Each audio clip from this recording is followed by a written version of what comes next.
Hello everyone, my name is Sanket Jain. I welcome you all to Psyche Simplified. Today we are continuing our series जो हमने start की थी NCERT psychology class 7 chapter हमारा रहेगा आज का memory. Very important for all the beginners. काफी chapters हम पहले भी डिस्कस कर चुके हैं, आप सारे वीडियो देखे हो। आज का जो चैप्टर रहेगा मेमोरी बहुत इंपॉर्टेंट है। इसमें देखिए सबसे पहले these are the topics which we are going to cover.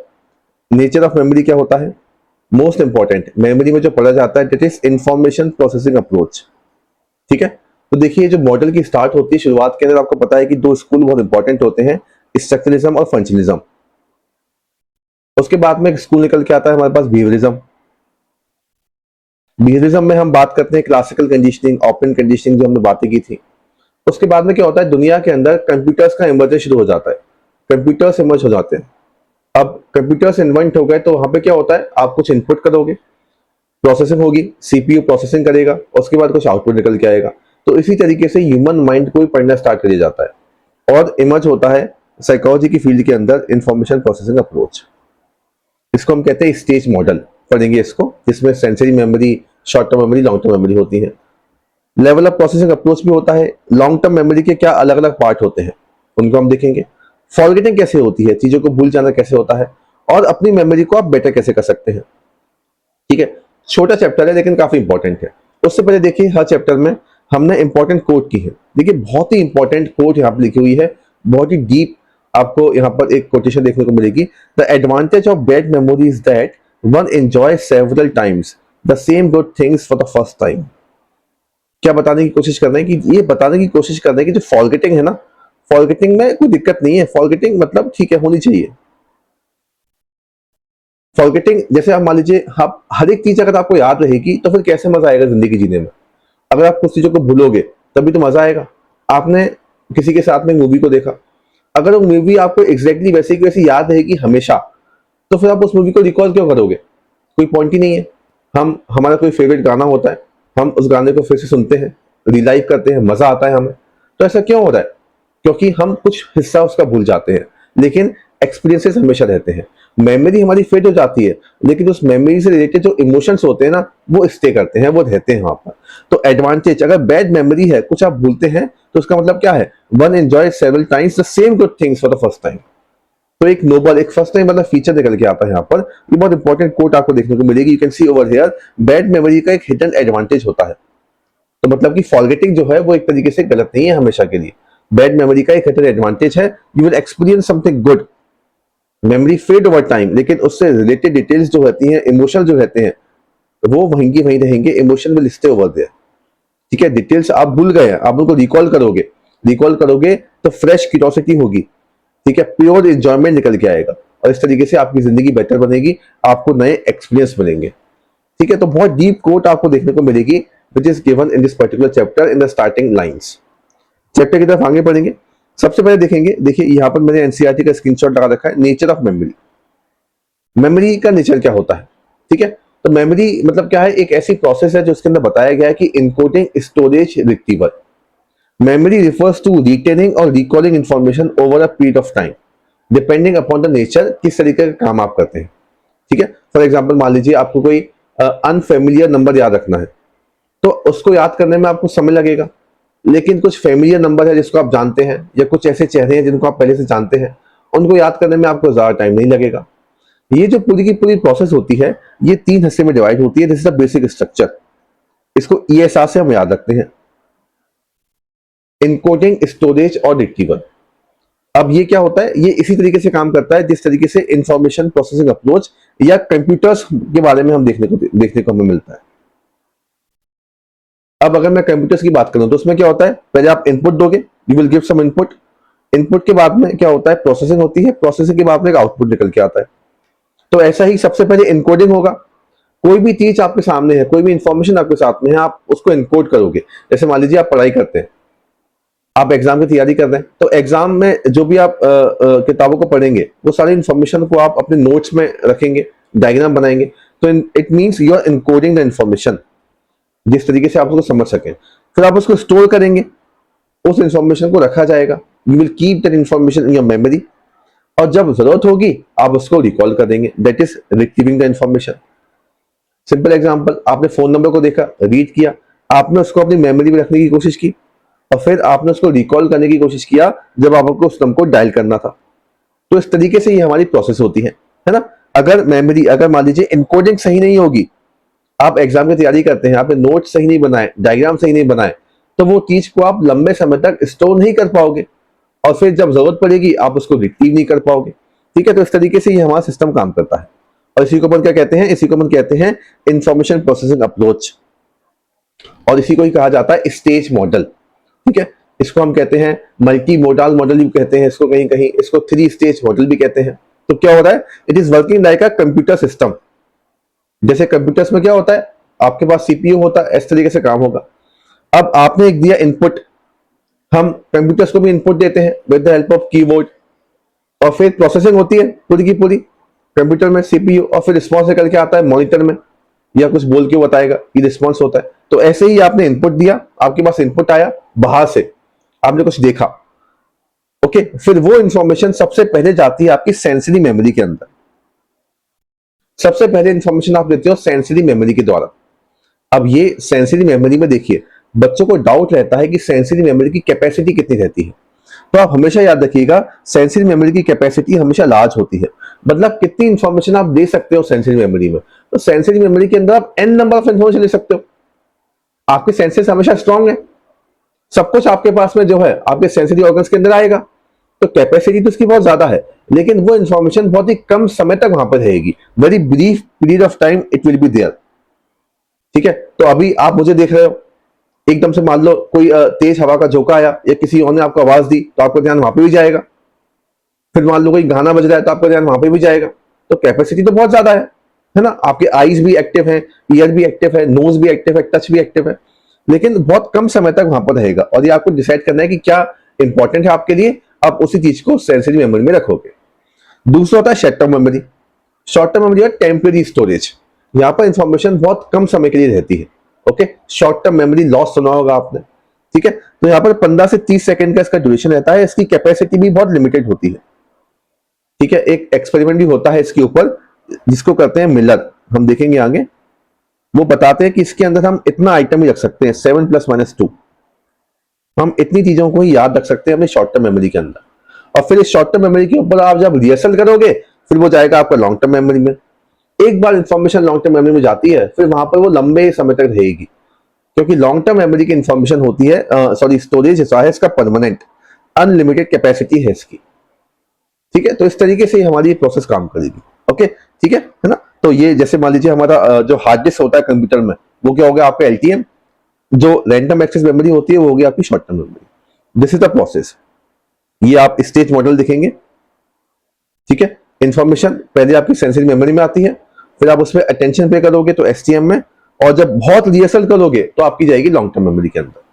अब इसमें देखिएगा ये जो मॉडल है ये हमें देते हैं स्टेज मॉडल। ये जो होता है इसको दिया जाता है by Atkinson and शिफ्रिन।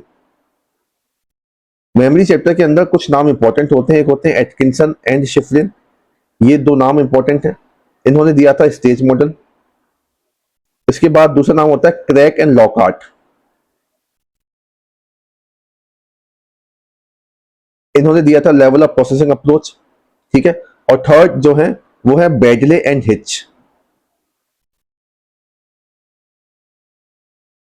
Bradley and hitch इन्होंने दिया था working memory model. Most important, बहुत इंपॉर्टेंट होता है वर्किंग मेमोरी मॉडल। ठीक है, ओके, तो ये हम एडवांस सब जब पढ़ाई करते हैं तो उनके बारे में देखा जाता है कैसे एक्सपेरिमेंट हुए थे, किस तरीके से बातें निकल के आई थी। तो हम स्टेज मॉडल ऑफ मेमोरी की बात करेंगे। तो मैंने आपको बताया स्टिमुलस, सेंसरी इनपुट आया, आपने अपनी सेंसरी मेमोरी ऑफ इंफॉर्मेशन को ले लिया। ठीक है, तो ये इंफॉर्मेशन आपकी कहाँ चली गई, सेंसरी मेमोरी के अंदर।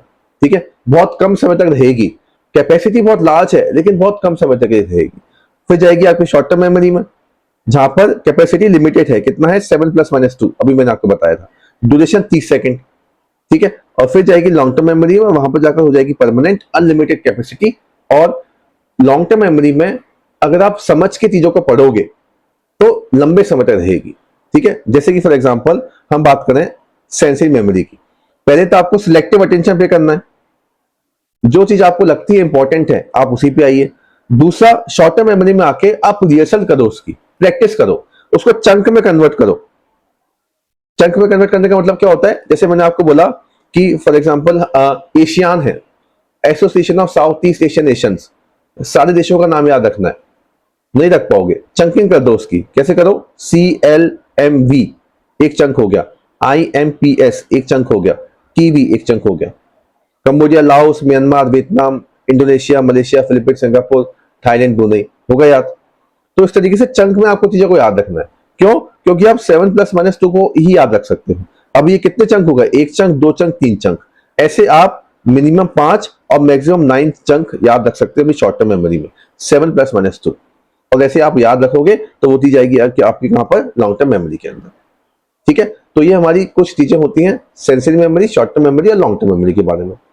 ठीक है, अब इसमें कुछ कमियां भी होती हैं, जैसे कि लिमिटेशन हम देखें, STM and LTM not fully separate. ठीक है, इन्होंने STM का जो रोल था इसको काफी अंडर प्ले बता दिया था। STM इस तरीके से काम नहीं करता, जिसको बाद में badly and hitch better approach बताते हैं, उसको बोलते हैं वर्किंग मेमोरी मॉडल। ठीक है, encoding not strictly acoustic versus semantic, ये भी आपको लिमिटेशन देखने को मिलेगी। दो हमारी यहाँ पर केसेस होते हैं जिसको हम कभी बाद में डिस्कस करेंगे, KF और HM। ये दो हमारी केस स्टडीज होती है, KF और HM की। ये भी हमें इसके कंटेक्स्ट में देखना बहुत इंपॉर्टेंट होता है। ठीक है, अब KF का क्या था? ये केस था, इनका STM डैमेज हो गया था, लेकिन फिर भी इनका LTM काम कर रहा था। अब ये मॉडल क्या बोलता है कि अगर LTM में इंफॉर्मेशन जाएगी ना तो वो ऐसे ही जाएगी, यही पैटर्न है, इसका होना बहुत जरूरी है। मतलब पहले इंफॉर्मेशन यहां जाएगी, उसके बाद इंफॉर्मेशन यहां जाएगी। अगर शॉर्ट टर्म मेमोरी नहीं है ना तो मतलब नहीं हो सकता। लेकिन KF के केस में देखा ये गया कि इनका STM डैमेज हो गया था, इनका एक्सीडेंट हो गया था, STM डैमेज हो गया, लेकिन उसके बावजूद भी उनका LTM बिल्कुल सही तरीके से काम करता था। तो उसका मतलब यहां पे कुछ और भी है, सिर्फ शॉर्ट टर्म मेमोरी नहीं है। ठीक है, तो ये इसकी एक कमी होती है जिसको बाद में बेडली एंड हिच पूरा करते हैं। खैर वो हम बाद में करेंगे। इसके अलावा देखिए, एक हमारे पास होता है लेवल ऑफ प्रोसेसिंग अप्रोच। ये जो अप्रोच होता है ये हमें देते हैं क्रैक एंड लोकार्ट। ये बताते हैं कि भाई देखो, एक तरीका तो क्या हो गया, sensory memory, short term memory, long term memory. ये बताते हैं कि अगर हमें मेमोरी को स्ट्रांग रखना है, अगर हम अपनी याददाश्त को तेज रखना चाहते हैं, तो हमें प्रोसेसिंग पर ध्यान देना पड़ेगा। ठीक है, किस तरीके से आप उस चीज को समझ रहे हैं। कोशिश आप कीजिए कि आप हर एक चीज को डीप प्रोसेसिंग करो। जितना आप समझ के चीजों को पढ़ोगे ना, उतना आपको लंबे समय तक वो याद रहेगी। तो इन्होंने किया एक्सपेरिमेंट में कुछ पार्टिसिपेंट को इन्होंने सिर्फ शैलो प्रोसेसिंग कराई, मतलब ऊपर ऊपर से चीजों को दिखाया। तो इसमें जो पार्टिसिपेंट थे, they were focus only upon the experience. ठीक है, जैसे कैट वर्सेस कैट, ये कैपिटल लेटर है, ये स्मॉल लेटर है, ऊपर ऊपर से दिखाया, शेप ऐसा है, फॉर्म ऐसा है। तो उससे जो मेमोरी निकल के आई वो क्या थी? बहुत कमजोर थी, वीक मेमोरी थी। फिर कुछ लोगों को आवाजें सुनाई। ठीक है, देखा कि भाई आवाज सुनाते हैं, सिर्फ प्रोनाउंसिएशन सुनाया, फोकस ऑन द साउंड, तो उससे भी बहुत मॉडरेट मेमोरी निकल के आई। कुछ लोगों को मीनिंग बताया उसका, कुछ लोगों को एसोसिएशन समझाया गया, अंडरस्टैंडिंग कराई गई। उस केस में देखा गया कि मेमोरी स्ट्रांग निकल के आई, लंबे समय तक आपको याद था। तो हमेशा याद रखना, कोई भी चीज आपको पढ़नी है उसका मीनिंग आप समझिए, कनेक्शन को समझिए, रोट लर्निंग नहीं करनी। जितना गहराई में जाकर जितनी डीप प्रोसेसिंग आप करोगे ना, उतना ज्यादा लंबे समय तक आपको वो चीज याद रहेगी। This is the experiment conducted by Craik and Lockhart, level of processing approach. तो ये नहीं करना, ये भी नहीं करना, ये करना है, ये करने के बाद ही बात बनेगी। ठीक है, तो ऊपर ऊपर से नहीं पढ़ना, गहराई में जाकर चीजों को पढ़ें, डिटेल में पढ़ें, चीजों को कनेक्शन बना के पढ़ें। ठीक है, तब जाकर ये बहुत इंपॉर्टेंट है हमारे एग्जाम के लिए। ठीक है, तो this is level of processing approach. अब इसी में देखिए, लॉन्ग टर्म मेमोरी बहुत इंपॉर्टेंट है। लॉन्ग टर्म मेमोरी के ना सेवरल डिविजन्स होते हैं। अब शुरुआत में जब मॉडल निकल के आता है लॉन्ग टर्म मेमोरी, तो इसको बोलते हैं कि भाई एक डिब्बा है, बस हमारे ब्रेन के अंदर एक डिब्बा है, वहां पर लॉन्ग टर्म मेमोरी होती है। लेकिन फिर फर्दर एक्सपेरिमेंट होते हैं, और फर्दर एक्सपेरिमेंट से पता चलता है कि लॉन्ग टर्म मेमोरी के अपने ही बहुत सारे कंपोनेंट होते हैं। A lot of components are there in long term memory. जैसे कि लॉन्ग टर्म मेमोरी में एक होती है डिक्लेरेटिव मेमोरी, एक होती है प्रोसीजरल मेमोरी।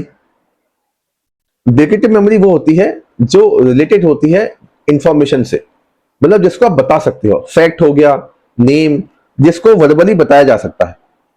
और स्किल मेमोरी या प्रोसीजरल मेमोरी वो होती है जिसको आप वर्बली नहीं बता सकते। आप बताओ कि मैं आपसे पूछूं कि बताओ ड्राइविंग, आपने साइकिल चलाना सीखा है, वर्बली बताओ, बता पाओगे? आप करके दिखा दोगे, लेकिन वर्बली बताना मुश्किल होगा। ठीक है ना? तो इसको हम बोलते हैं प्रोसीजरल मेमोरी। इसको आप वर्बली नहीं बता पाओगे, ये सब आप वर्बली बता दोगे। बताओ इंडियन इंडिपेंडेंस कब हुआ था, नेम, डेट, कैपिटल बताओ, बता दोगे, फैक्ट आप बता दोगे। ठीक है, प्रोसीजर, यहाँ पर प्रोसीजर, इसको हम स्किल मेमोरी भी कहते हैं, इसको हम नॉन प्रोसीजर मेमोरी भी कहते हैं। ठीक है, अब ये जो डिक्लेरेटिव मेमोरी होती है, इसके अगेन दो पार्ट होते हैं, एक होती है एपिसोडिक मेमोरी, एक होती है सिमेंटिक मेमोरी। एपिसोडिक मेमोरी यानी कि it is your autobiographical memory, ऐसी मेमोरी जो आपके इमोशन से रिलेट होती है, आपके पर्सनल एक्सपीरियंसेस, कॉलेज में आप कैसे थे, आपके दोस्तों के साथ आपके रिश्ते कैसे थे। ठीक है, तो ये हमारी कौन सी होती है, एपिसोडिक मेमोरी। हाँ, आप कह लो कि आपकी ऑटोबायोग्राफी। एक होती है semantic, it is related to general knowledge, fact. ठीक है, फैक्ट के बारे में बात करेंगे, है ना। तो इस तरीके से एपिसोडिक और सेमेंटिक दो तरीके से हम इसको डिवाइड करते हैं, ये बेसिक डिवीजन होता है। इसके बाद आपको कुछ लॉन्ग टर्म, जैसे मैंने आपको बताया, ये भी देखने को मिलेगा, उसी को जो मैंने आपको बताया था एपिसोडिक को। एपिसोडिक हमारे पर्सनल एक्सपीरियंसेस हो गए।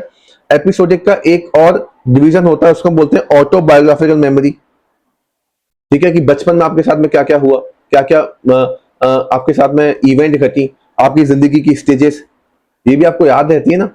एक होती है फ्लैशबल्ब मेमोरी, बहुत इंपॉर्टेंट, ऐसी memory which is related to any kind of emotion.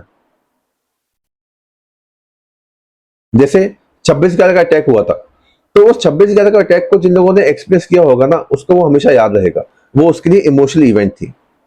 Pahalgam में अटैक हुआ इंडिया में, कश्मीर में, उस इवेंट को हम हमेशा याद रखेंगे, क्योंकि वो क्या बहुत इमोशनल इवेंट है। इमोशनल इवेंट, इमोशनल मेमोरी जब होती है ना, तो हमारे ब्रेन का एक एरिया होता है एमिगडाला, वो तुरंत एक्टिवेट हो जाता है, और उस वजह से हमें वो इंफॉर्मेशन लंबे समय तक याद रहती है। ठीक है, एक होती है इम्प्लिसिट मेमोरी, अनकॉन्शियस हमारी रहेगी। ठीक है, ऑटोमेटिक रिकॉल अपने आप आती रहेगी, इसको इम्प्लिसिट बोलते हैं। तो इस तरीके से भी हम उसको डिवाइड कर सकते हैं। ऐसे ही कंस्ट्रक्टिव मेमोरी भी होती है, जो इसमें नहीं है एनसीईआरटी के अंदर, इसको फर्दर क्लासेस के अंदर पढ़ेंगे कि हमारी मेमोरी क्या है, कंस्ट्रक्टिव मेमोरी है, हम मेमोरी को बनाते भी तो रहते हैं। ठीक है, एक हमारी आई विटनेस मेमोरी भी होती है, इसके ऊपर हम एक सेपरेट वीडियो बना चुके हैं आई विटनेस मेमोरी के ऊपर।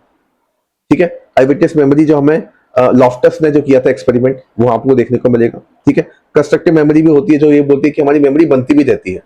जैसे मान लीजिए फॉर एग्जांपल, आप कहीं भी घूमने जाते हैं, ओके, अब उस घूमने वाली इवेंट को जब आप अपने दोस्तों के साथ डिस्कस करोगे ना, तो हर बार कुछ ना कुछ नया आएगा, आप देखना, तो मेमोरी आप कंस्ट्रक्ट भी कर रहे हो। आई विटनेस मेमोरी ये होती है, जैसे कि मान लीजिए एक, आपने देखा होगा जो आई विटनेस होते हैं कोर्ट ऑफ लॉ में, उनकी मेमोरी को मैनिपुलेट भी कर दिया जाता है, तो बोलते हैं आई विटनेस मेमोरी। ठीक है, ओके, तो ये आपको कुछ देखने को मिलेंगे मेमोरी के टाइप। Next, forgetting. फॉरगेटिंग को लेकर देखिए, एबिंगहॉस ने हमें एक कर्व बताई थी, इसको बोलते हैं फॉरगेटिंग कर्व। आप ये कर्व, मैंने एक अलग से वीडियो भी बनाया है उसके ऊपर, फॉरगेटिंग कर्व के ऊपर, आप उसको देखिएगा। फॉरगेटिंग कर्व क्या होती है, आपने पढ़ा होगा बहुत जगह पर, कि पहली बार जब आप किसी चीज को याद रखते हो ना, तो वो 100% होती है, लेकिन समय के साथ साथ वो भूलते जाओगे आप। तो आपको क्या करना है, आपको रिवाइज करना है। जैसे मान लीजिए आपने अभी पढ़ा, 1 घंटे बाद रिवाइज करो, तो ये जितना भूले हो ना, आपस वापस से ऊपर हो जाएगा। फिर 1 दिन बाद फिर पढ़ो, तो ये वापस से भूलने वाला ऊपर आ जाएगा, फिर पढ़ो तो वापस से भूलने वाला ऊपर आ जाएगा। तो इस तरीके से होता रहता है। जितना आप रिवाइज करेंगे ना, भूलने का जो रेशियो होगा अपने आप ही कम होता हुआ चला जाएगा। ठीक है, तो ये हमें हरमन एबिंगहॉस बताते हैं।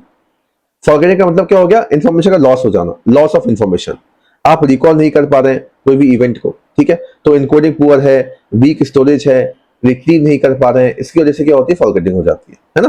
ठीक है, ये हमें हरमन एबिंगहॉस ने बताया था। इसको लेकर हमारे पास कुछ इंपॉर्टेंट थ्योरी होती है। ठीक है, these are the theories of forgetting, इनको बोलते हैं फॉरगेटिंग की थ्योरीज। पहली थ्योरी होती है ट्रेस डिके थ्योरी, बहुत इंपॉर्टेंट थ्योरी होती है ये। ट्रेस डिके थ्योरी क्या बोलती है कि जब भी हम किसी चीज को याद रखते हैं ना, तो हमारे ब्रेन के अंदर ना उसकी छाप बन जाती है, उसको बोलते हैं एनग्राम। जैसे कि एग्जांपल लो आप, प्रिंटिंग मशीन होती है, आप जब अखबार, सॉरी, जब आप प्लेन पेज प्रिंटर देखो, आप प्रिंटर के ऊपर प्लेन पेज रखोगे आप, उसके बाद छाप बन जाएगी हर एक चीज की। तो ऐसे ही आप किसी चीज को याद रखते हो ना, तो आपके ब्रेन के अंदर न्यूरॉन्स होते हैं बहुत सारे, वो छाप बन जाती है। फिर आपको उसको रिवाइज करते हो, रिवाइज करते रहते हो, तो वो छाप जो होती है, वो जो एनग्राम जो है, वो और ज्यादा एक्टिव हो जाता है और स्ट्रांग हो जाता है। लेकिन अगर आप उसको रिकॉल नहीं करोगे, तो जो मेमोरी ट्रेस है, जो एनग्राम है, वो खत्म हो जाएगा, फेड हो जाएगा, वो न्यूरॉन हट जाएगा वहां से और आप भूल जाओगे। ठीक है, तो दिस इज डीके थ्योरी। एक होती है इंटरफेरेंस थ्योरी, ये मैंने आपको बताया था पहले लर्निंग में। कभी कभी पास्ट की इवेंट की वजह से आप फ्यूचर में जो होता है वो भूल जाते हो, कभी कभी नए की वजह से आप ओल्ड भूल जाते हो। इसको बोलते हैं प्रोएक्टिव और रेट्रोएक्टिव। ओवरलैपिंग मेमोरीज इंटरफेयर करती है। जैसे मान लीजिए फॉर एग्जांपल, आप अभी के टाइम पर आप एक लैंग्वेज सीखते हो फ्रेंच, लेकिन आपने पहले इंग्लिश भी सीख रखी है, तो इंग्लिश के वर्ड कंफ्यूज करेंगे, आप फ्रेंच लैंग्वेज नहीं सीख पाओगे। तो पुरानी लैंग्वेज इंटरफेयर कर दी है नई लैंग्वेज के साथ में, नई नॉलेज के साथ में। कभी कभी ऐसा भी होता है कि आप फ्रेंच सीख रहे हो और आप इंग्लिश को भूल जा रहे हो, तो नई की वजह से पुराना भूल रहे हो, तो ऐसा भी होता है। This is interference. तो क्लैरिटी बहुत जरूरी है टॉपिक के बीच में, ठीक है। जैसे मैंने आपको पॉलिटी पॉलिटी आपने पढ़ी, जैसे मान लीजिए सिंपल हम देते हैं, तो पॉलिटी आपने पढ़ी, फंडामेंटल राइट्स, फिर आपने पढ़ी डीपीएसपी, तो थोड़ा ओवरलैपिंग है उनके बीच में। तो आपने डीपीएससी पढ़े, आप उसकी वजह से फंडामेंटल राइट्स भूल गए, इंटरफेरेंस हो गया। या फंडामेंटल राइट्स को पढ़ रहे हैं और डीपीएससी को याद करने में आपको दिक्कतें आ रही है, तो भी इंटरफेरेंस हो गया, ठीक है। नेक्स्ट होता है रिट्रीवल फेलियर। कभी कभी आप रिट्रीव को आप क्यों नहीं पकड़ पाते, ठीक है। मेमोरी एग्जिस्ट लेकिन क्यों मिसिंग है। जैसे मान लीजिए फॉर एग्जांपल, आपने किसी चीज को याद किया है, टेबल चेयर पे बैठ के, एक कमरे में बैठ के आपने उस चीज को याद किया है, ठीक है। अब चांसेस ऐसी होंगी वो कमरे में ही आप बैठे रहोगे या उस कमरे में बैठ के ही आप उस इंफॉर्मेशन को रिकॉल करोगे ना बाद में, तो आपको वो याद रहेगी, क्योंकि क्यों वही का वही है। ऐसा बोलते हैं ना कि टेबल चेयर पे बैठ के पढ़ो ताकि एग्जाम भी आपको वही देना है, तो वो क्यों वही की वही है। लेकिन आपने बेड पे बैठ के पढ़ा और एग्जाम देना है टेबल चेयर पे बैठ के, तो क्यों मिसिंग हो गया ना, तो रिकॉल फेल हो गया। इसको बोलते हैं रिट्रीवल फेलियर। ऐसे अलग अलग तरीके के क्यों होते हैं, है ना। तो इस तरीके से आप क्या होता है, आपके अंदर फॉरगेटिंग निकल के आ जाएगी। This is theory of forgetting, ठीक है। एक हमारे पास रिप्लेस मेमोरीज भी होती है, बहुत इंपॉर्टेंट है, इसको सिगमंड फ्रॉइड बताते हैं। अब सिगमंड फ्रॉइड क्या बोलते हैं कि भाई कुछ यादों को भूलना भी बहुत इंपॉर्टेंट है, ठीक है। तो कुछ ट्रोमेटिक एक्सपीरियंसेस होते हैं जिनकी वजह से हमें बहुत परेशानियां निकल के आती हैं, बहुत क्राइसिस निकल के आता है, तो उनको भूल जाना ही बढ़िया है, ठीक है। Person who become victims of such a state assume a new identity, name, address, भूल जाते हैं उन चीजों को। Forgetting or loss of memory under stress and high anxiety is not uncommon. Many hard-working and ambitious students aspire for high score in final examination. To achieve such end, they put in long hours in studies. When they receive the question paper, they become extremely nervous and forget everything they had prepared well. ठीक है, तो stress और anxiety में भी हम बहुत चीजों को भूलते हैं। तो रिप्लेस मेमोरी यानी कि कुछ ऐसी मेमोरी जो बहुत ज्यादा पेनफुल है, बहुत ज्यादा थ्रेटनिंग है, बहुत एम्बेरेसिंग मेमोरीज है, तो आप उनको चाहते हो कि हट जाएं। ऐसे ही हमने, ये क्या होता है, एक तरीके का डिप्रेशन होता है, a kind of ego defence mechanism, जो हमें सिगमंड फ्रॉइड बताते हैं, ठीक है। तो हमने मेमोरी देखा, फॉरगेटिंग देखा। अब हम अपनी मेमोरी को बेटर कैसे कर सकते हैं। कुछ तरीके होते हैं जिससे आप अपने परफॉर्मेंस को बेटर कर सकते हो। उसमें से सबसे बढ़िया इमेजरी, इमेजेस में देखो, आप विजुअल इंफॉर्मेशन को देखो, ठीक है। तो विजुअल देखोगे तो बेटर होगा, तो विजुअल इनकोडिंग होगी, है ना। मेंटल पिक्चर्स का इस्तेमाल करेंगे। इंफॉर्मेशन को ऑर्गेनाइज करो, मैंने आपको बताया चंकिंग, ठीक है, चंक बनाओ, ओके। एक्रोनिम इस्तेमाल कर सकते हैं, विवग्योर इस्तेमाल करते हैं आप इंफॉर्मेशन के लिए, first letter, ESR encoding storage retrieval, MBBS pen, ठीक है, क्या है, कंट्रीज इन सार्क, ठीक है। तो ऐसे एक्रोनिम आप बना सकते हो। मेथड ऑफ लोकाई, इस मेथड को इस्तेमाल करते हैं जो बहुत हाई लेवल की मेमोरी को रखना चाहते हैं। लिंक विद प्लेसेस, मान लीजिए आपके घर में एक टेबल है, चेयर है, इन सब से आप रिलेट कर दो चीजों को, जो भी आप देख रहे हो, ठीक है। तो रूम इन द हाउस, आपके घर में 4 रूम है, तो आप इंफॉर्मेशन को पढ़ो और उसको किस रूम में रखी हुई किसी एक चीज से रिलेट कर दो। This is method of loci. Link with places, तो एक मेमोरी प्लेस बन जाता है आपके दिमाग के अंदर। अगर आपने शेरलॉक होम्स देखी होगी तो वो मेथड ऑफ लोकाई को फॉलो करते हैं, याद रहती है उनके दिमाग के अंदर, ठीक है। तो ऐसे आप कर सकते हैं, ठीक है। एक पैगवर्ड मेथड भी होता है, इसको भी आप देखना, इससे भी मेमोरी बेटर निकल के आती है, ठीक है। एक SQ3R ये भी होता है, सर्वे, क्वेश्चन, रीड, रिसाइट, रिव्यू, ठीक है। और भी तरीके होते हैं, एलेबोरेशन करके पढ़ो, मीनिंग समझो उसका, रिहर्सल करो, ठीक है। तो इस तरीके से अगर आप करेंगे, विजुअल टेक्निक का इस्तेमाल करेंगे, ठीक है। कीवर्ड मेथड, ठीक है, जैसे कीवर्ड आपने देख लिए उनके, उसकी इमेज आपने बना दी। Method of loci, familiar pieces से आपने रिलेट करना शुरू कर दिया, ठीक है। Places, object, recall path, relate करो उन चीजों को, ठीक है ना। आइटम्स को कोई भी आपको याद रखना है तो सीक्वेंस रखने की कोशिश करो, उनसे रिलेटेड प्लेसेस को याद करने की कोशिश करो। तो ऐसे क्या होता है, आपकी मेमोरी क्या होगी, बेटर होगी, ठीक है। ये मैंने आपको बताया चंकिंग, इन सबसे क्या होता है, these are the methods with the help of which you can improve your memory. Deep processing हो गया, ठीक है, ये आपको बताया था मैंने, SQ3R यही होता है, प्रीव्यू, क्वेश्चन, रीडिसाइड, ठीक है। रिट्रीवल क्यूज, कॉन्सेप्ट को लिंक करेंगे आप, हिंट का इस्तेमाल कीजिए। इन सब मेथड से क्या होगा, आपकी मेमोरी बेटर भी हो सकती है। तो आई थिंक ये मेमोरी का ओवरव्यू आपको समझ में आया होगा। अब ये देखिए हमने बहुत बेसिक लेवल पे किया है, इसको आप और एडवांस लेवल पर समझना चाहते हैं तो आप हमारा ये फाउंडेशन कोर्स ज्वाइन कर सकते हैं, which is going to start from 11th of May, ठीक है। और इसके जो रजिस्ट्रेशन है वो स्टार्ट हो चुके हैं। दिए गए नंबर पे आप कॉल कीजिए, आपको सारी डिटेल्स मिलेंगी। इस कोर्स के अंदर टेस्ट, कंप्लीट मटेरियल, 2 साल की वैलिडिटी, ठीक है, mentorship support complete, toppers copy, जो भी हमारे टॉपर्स रहे हैं पिछले सालों के अंदर, आप देखोगे हर बार हाईएस्ट मार्क्स यहां से निकल के आते हैं, तो आपको सब कुछ मिलेगा। तो आप जुड़िए हमारे साथ में। Thank you very much.